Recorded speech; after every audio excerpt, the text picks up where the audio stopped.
कौन कहता है कि बुने हुए ख्वाब सच्चे नहीं होते।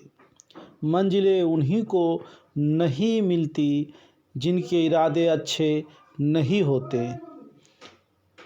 रूखी सूखी रोटी और धक्के तो बहुत खाए हैं ज़िंदगी में, लेकिन आज देख रहा हूँ कि सफलता के फल कभी कच्चे नहीं होते। नमस्कार दोस्तों, आज 31 जनवरी है और 31 जनवरी से बनने वाले जितने भी करंट अफेयर इम्पोर्टेंट क्वेश्चन होंगे वो सारे इस वीडियो में देखेंगे। सबसे पहले आज के प्रश्नों में देखेंगे। आज के प्रश्नों में मैंने दिया था कि हाल ही में भ्रष्टाचार धारक सूचकांक 2021 में भारत की रैंकिंग क्या है। तो हाल ही में भ्रष्टाचार सूचकांक में जो भारत की रैंकिंग रही है वो 85वां रही है, यानी ए नंबर। बहुत लोग इसका आंसर कमेंट बॉक्स में दिए हैं। मैं आशा करता हूँ कि जो भी वीडियो देख रहे हैं वो कृपा कर इसका भी जो है आंसर दिया करे। मैं काफ़ी मेहनत से वीडियो तैयार करता हूँ और वीडियो तैयार करने में तकरीबन 2.5 से 3.5 घंटे का समय लगता है, तब जाकर आपके करंट अफेयर तैयार होती है। चलते हैं सबसे पहले अब प्रश्नों की ओर चलते हैं। नंबर 1 प्रश्न कहते हैं कि हाल ही में 25 जनवरी 2022 को संपन्न हुए पश्चिमी लहर संयुक्त समुद्री अभ्यास का आयोजन कहाँ किया गया। ऑप्शन आते हैं, ए है अरब सागर, बी बंगाल की खाड़ी और सी है हिंद महासागर, जबकि डी है ओमान की खाड़ी। इसका आंसर होगा ए अरब सागर, यानी अरब सागर में ही 25 जनवरी 2022 को संपन्न हुए पश्चिमी लहर संयुक्त समुद्री अभ्यास का आयोजन किया गया।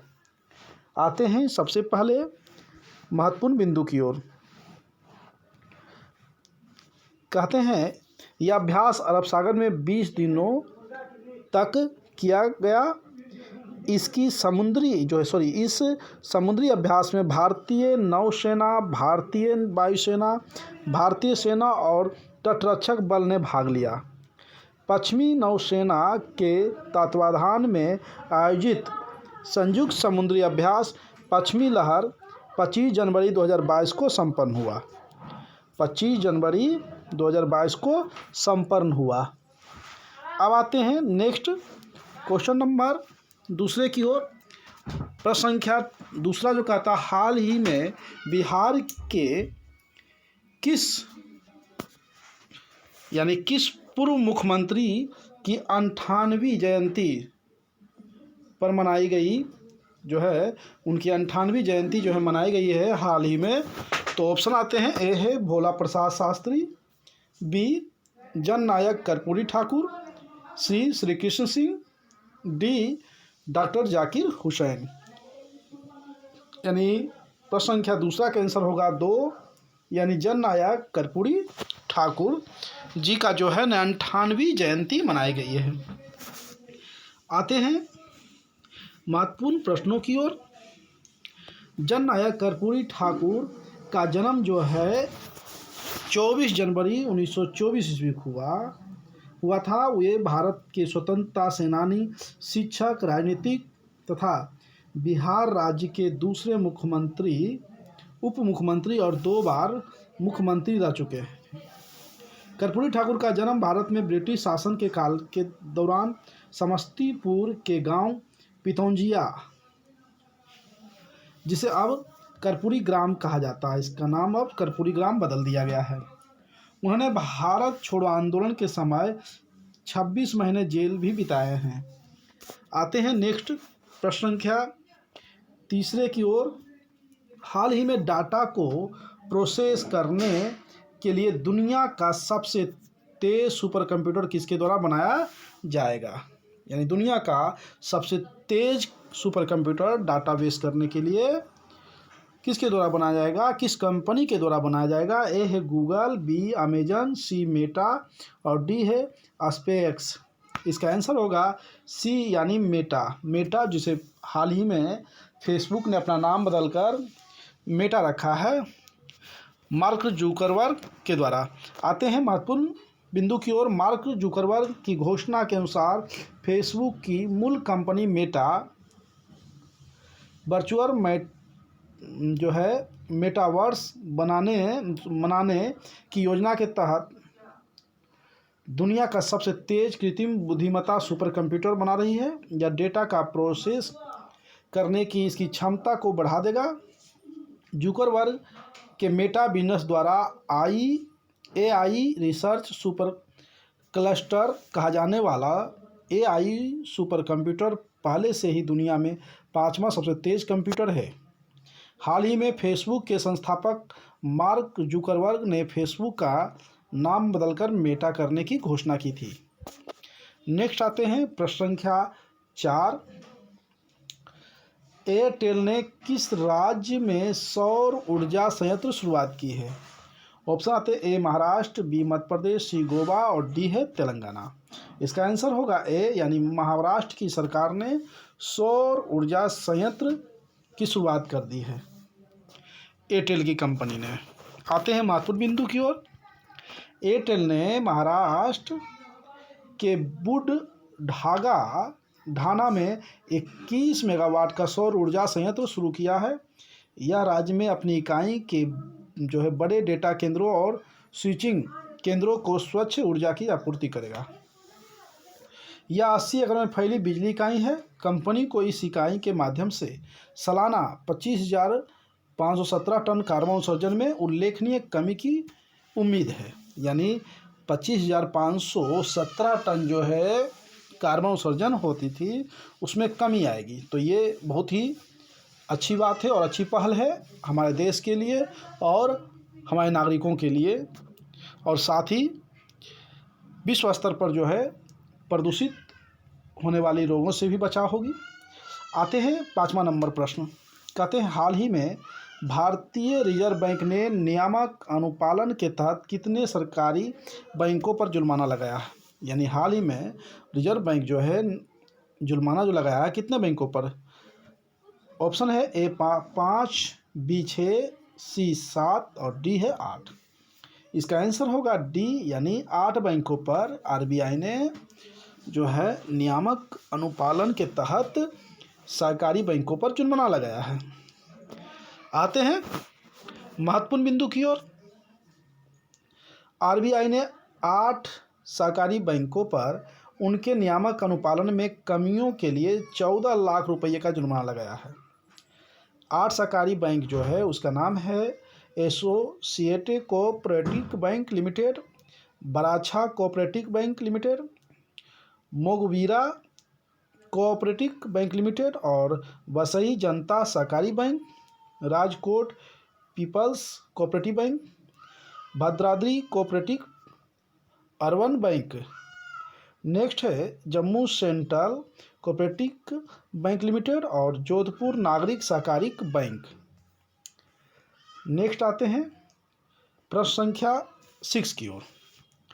कहते हैं निम्नलिखित में से किस टेलीकॉम कंपनी ने 6G तकनीक में अनुसंधान और मानकीकरण में तेज़ी लाने के लिए फिनलैंड की ओलू यूनिवर्सिटी के साथ करार किया है? यानी उससे जो है ना साझेदारी कर सकते हैं, एक तरह साझेदारी किए गए हैं।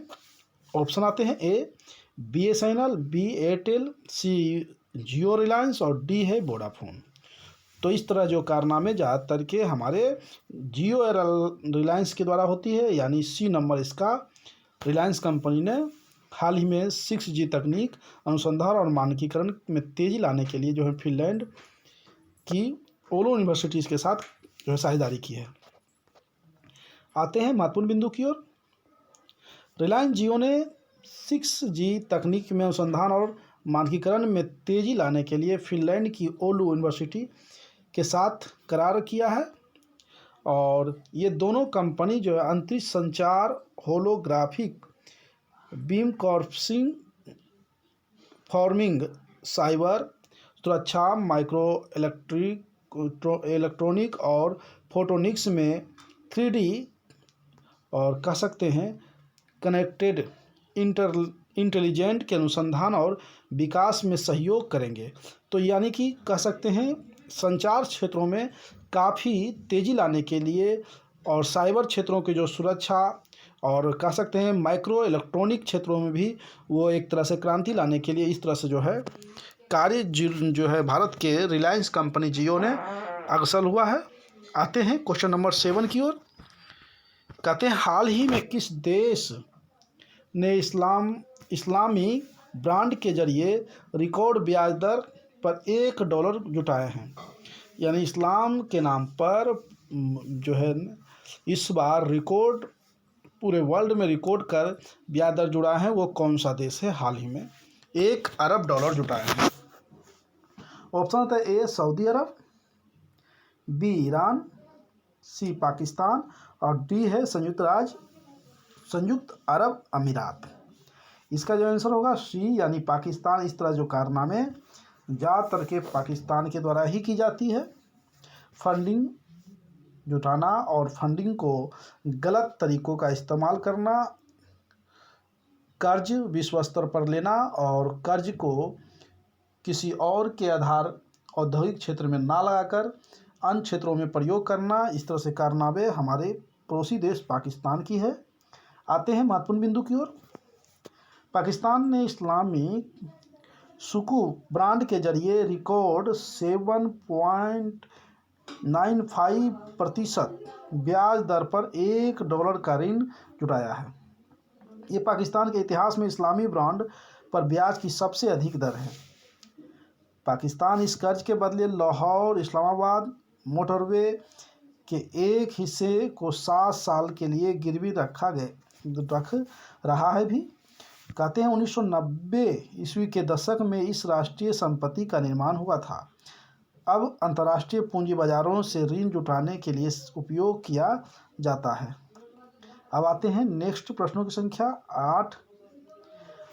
8वां कह रहा है कि राष्ट्रीय स्वच्छ वायु अनु कार्यक्रम की प्रगति और ट्रैक करने के लिए पर्यावरण मंत्रालय द्वारा किस पोर्टल को लॉन्च किया गया है। ऑप्शन आते हैं ए प्राण, बी अमृत, सी स्वच्छ धारा, डी वेस्ट टू वेल्थ। तो ये आपको याद रखना होगा, इसका आंसर होगा प्राण। यानी प्राण पोर्टल के द्वारा जो है स्वच्छ वायु कार्यक्रम की प्रगति लाना, ये पर्यावरण मंत्रालय के द्वारा जो है ना हस्तक्षेप किया गया है। काफ़ी जो है ना अच्छे पहल की शुरुआत हुई है। आते हैं महत्वपूर्ण बिंदु की ओर। केंद्रीय पर्यावरण वन एवं जलवायु परिवर्तन मंत्रालय द्वारा वायु प्रदूषण की नियमन करने तथा नागरिकों को वायु गुणवत्ता संबंधी जानकारी उपलब्ध कराने के लिए प्राण पोर्टल को लॉन्च किया है। नेक्स्ट आते हैं 9 नंबर क्वेश्चन। विश्व की पहले प्लेटिपस अभ्यारण्य का निर्माण किस देश में किया जा रहा है। पहले प्लेटिपस अभ्यारण्य का निर्माण जो है कौन सा देश में किया जाता है, तो ये आपको याद रखना होगा। ये प्लेटिपस जो होती है एक स्तनधारी जीव है और यह जीव जो है बच्चे ना दे करके अंडे देते हैं, यानी पूर्ण रूप से अविकसित अवस्था में बच्चे का एक तरह से जन्म देते हैं। ऑप्शन आते हैं A Canada, B America, C France, D Australia. इसका आंसर होगा डी यानी ऑस्ट्रेलिया में जो है प्लेटिपस अभ्यारण्य का निर्माण किया जा रहा है। आते हैं महत्वपूर्ण बिंदु की ओर। कहते हैं विश्व के पहले प्लेटिपस अभ्यारण्य का निर्माण ऑस्ट्रेलिया में किया जा रहा है। इसका उद्देश्य प्लेटिपस नामक जीव के संरक्षण और पुनर्वास को बढ़ावा देना होगा। यानी काफ़ी जो है न पहल जो है महत्वपूर्ण पहल की शुरुआत की गई है। नेक्स्ट आते हैं क्वेश्चन नंबर यानी प्रश्नों की संख्या 10वां, और इसके बाद हम लोग रिवीजन पार्ट है जो इस वीडियो का सबसे महत्वपूर्ण पार्ट है। और जो भी वीडियो मेरा देख रहे हैं कि कृपया कर उसे लाइक कर दें। वीडियो अच्छा लग रहा है और ख़ास तौर पे हमारी मेहनत आपको लग रही है इसमें है, तो आप लाइक कर दें और अपने दोस्तों के साथ थोड़ा शेयर कर दें। मैं आप लोग को लगातार जो है इस तरह सेवा दे रहे हैं और देंगे भी। एग्ज़ाम किसी भी एग्ज़ाम के लिए आपके लिए काफ़ी महत्वपूर्ण होगा। और ये माह का जनवरी माह का लास्ट आज 31 जनवरी है और ये मेरा इस माह का लास्ट वीडियो है। कल 1 फरवरी से पुनः फिर वीडियो आएगी। चलिए 10वां नंबर क्वेश्चन कहते हैं, भारत का पहला शुद्ध शून्य कार्बन उत्सर्जन वाला हवाई अड्डा कहाँ बनाया जा रहा है। यानी जो है वैसा हवाई अड्डा जहां कार्बन का उत्सर्जन शून्य होगी। ए है आंध्र प्रदेश, बी मध्य प्रदेश, सी हिमाचल प्रदेश, डी उत्तर प्रदेश। इसका आंसर होगा डी यानी उत्तर प्रदेश। आते हैं महत्वपूर्ण बिंदु की ओर। कहते हैं उत्तर प्रदेश में नोएडा अंतर्राष्ट्रीय हवाई अड्डा को शुद्ध शून्य कार्बन उत्सर्जन वाला हवाई अड्डा के रूप में विकसित किया जा रहा है। अब आते हैं, और आपको पता होगा कि भारत शून्य कार्बन उत्सर्जन करेगा। ये विश्व स्तर पर ग्लोब जो है ना वर्ल्ड जो है पर्यावरण के आधार पर इन्होंने 2070 तक का टारगेट लिया है कि शुद्ध कार्बन उत्सर्जन जो है ना जितना वह खर्च करेगा उतना सोखने की क्षमता भारत की हो जाएगी। इसके लिए जो है ना टाइम लाइन जो है हमारे भारत के प्रधानमंत्री नरेंद्र मोदी जी ने लिए हैं। आते हैं आज के प्रश्नों का रिवीजन का है। पार्ट 1 है, हाल ही में 25 जनवरी 2022 को संपन्न हुए पश्चिमी लहर संयुक्त जो है समुद्री अभ्यास का आयोजन कहाँ किया गया, तो अरब सागर में किया गया है। दूसरा है, हाल ही में बिहार के किस पूर्व मुख्यमंत्री को 98वीं जयंती मनाई गई है, तो वह है जननायक कर्पूरी ठाकुर। तीसरा है, हाल ही में डाटा को प्रोसेस करने के लिए दुनिया का सबसे तेज सुपर कंप्यूटर किसके द्वारा बनाया जाएगा, तो है मेटा, जिसे हम फेसबुक कहते थे। चौथा नंबर क्वेश्चन है, एयरटेल ने किस राज्य में सौर ऊर्जा संयंत्र की शुरुआत की है, तो वह है महाराष्ट्र। एयरटेल पहली पहल है जो सौर ऊर्जा संयंत्र से अपनी जो है ना बिजली का खपत करेगा, जिससे कार्बन उत्सर्जन ना के बराबर होगी। आते हैं प्रश्न संख्या 5। हाल ही में भारतीय रिजर्व बैंक ने नियामक अनुपालन के तहत कितने सहकारी बैंकों पर जुर्माना लगाया है, तो वह है 8 बैंकों पे। छठा नंबर क्वेश्चन है, निम्नलिखित में से किस टेलीकॉम कंपनी ने 6G तकनीक में अनुसंधान और मानकीकरण में तेजी लाने के लिए फिनलैंड की ओलू यूनिवर्सिटी के साथ समझौता किया है, तो वह है जियो। रिलायंस की कंपनी ने इस तरह से जो है साझेदारी की है। 7वां प्रश्न है, हाल ही में किस देश ने इस्लामी बॉन्ड के जरिए रिकॉर्ड ब्याज दर अब $1 अरब जुटा लिए हैं, तो वो है पाकिस्तान जो है $1 अरब ब्याज दर का रिकॉर्ड तोड़ दिए हैं। आते हैं प्रश्न संख्या 8 का रहा है कि राष्ट्रीय स्वच्छ वायु कार्यक्रम की प्रगति को ट्रैक करने के लिए पर्यावरण मंत्रालय द्वारा किस पोर्टल को लॉन्च किया गया है, तो वह है प्राण पोर्टल को हाल ही में लॉन्च किया गया है। प्रश्न संख्या 9 है, विश्व के पहले प्लेटिपस अभ्यारण्य का निर्माण किस देश में किया जा रहा है, तो वह है ऑस्ट्रेलिया। यानी प्लेटिपस को बढ़ावा देने के लिए, इसकी जो है प्रजाति को वृद्धि करने के लिए इस तरह से जो है ऑस्ट्रेलिया इसका अभ्यारण्य बनाया जा रहा है। आते हैं प्रश्न संख्या 10, भारत का पहला शुद्ध शून्य कार्बन उत्सर्जन वाला हवाई अड्डा कहाँ बनाया जा रहा है, तो वह है उत्तर प्रदेश। यानी उत्तर प्रदेश जो है पहला शुद्ध शून्य कार्बन उत्सर्जन वाला हवाई अड्डा बनाया जा रहा है। नेक्स्ट है, अब आज का डोज, और ये मेरा जीके जीएस का सेट नंबर 31 है। 31वां सेट है और इसके पहले मैंने 30 सेट डाल दिए हैं। जो भी सेट नहीं देखे हैं मैं उनसे आग्रह करूंगा कि प्ले लिस्ट में जनवरी का करंट अफेयर में जाएं और उनसे जो है जितने भी डोज है सेट का वो सारे आप पढ़ लें। किसी भी एग्ज़ाम के लिए आपका काफ़ी महत्वपूर्ण योगदान होगा उससे। आते हैं सबसे पहले प्रश्न संख्या 1 की ओर। कहते हैं प्रश्न संख्या 1 में कहते हैं अमरावती बौद्ध स्तूप कहाँ स्थित है, तो यह आंध्र प्रदेश में। दूसरा है शरीफा की फल कौन से महीने में काटी जाती है, तो नवंबर से प्रारंभ हो जाती है काटने का। तीसरा नंबर है संगमरमर किस प्रकार के शैल में पाया जाता है, तो कायांत्रिक शैल में संगमरमर पाए जाते हैं।